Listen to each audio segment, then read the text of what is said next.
So, Tony, we've talked about this before. We're in uncharted territory here. February 5th is going to be, I think, the biggest political day in primary history, virtually. And nobody really knows what's going to happen between Hillary and Obama. I mean, you just can't tell.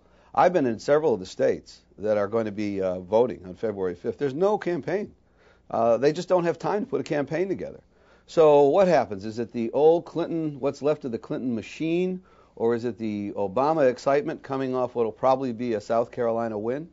It's very hard to say. Yeah, I agree we're in uncharted waters, but it seems to me that the Clintons are beginning to right the chart. I think the Clintons, particularly Bill Clinton, have sucked Obama down from his lofty position and engaged him down in the mud with them to their advantage. And while it could still be a close contest, it seems to me she's doing very well demographically with females and demographically with Hispanics. So they polarized on both those fronts to her advantage.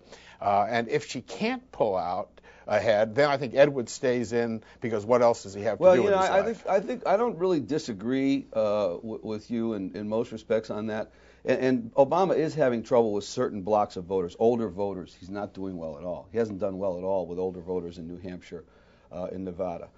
So he's got his problems, okay? But, you know, when you talk about getting Obama down in whatever, down in the mud or whatever, you know who's there when he gets down in the mud? You know who he finds, around in the mud? Bill Clinton, former president. Mm-hmm. Somebody who was writing a new book for former presidents on how to be noble, charitable, statesmanlike, and now looks like a ward healer. And I think that can really start. It's already all, you've seen it. It's all over the U.S. papers, all over the U.S. press. He can be a big liability. I don't think he's a liability in the primary. And yes, it's ugly what he's doing. I think it's being effective.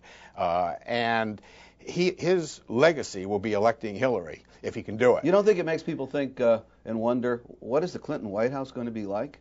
With him making phone calls to the staff at 2 in the morning, screaming at them? Sure, but the point is, first you've got to win the primary, and it seems to me that Hillary was in jeopardy before New Hampshire of losing it all, and they turned it around when they played the race card. And then Hillary played the feminine card, and from then on, so far, it's been all good sailing for the Clintons. But you know what? Once Edwards gets out, which I think will happen rather soon, I think most of those votes go to Obama, because people who are for Edwards already have made a decision that they're not for the Clintons.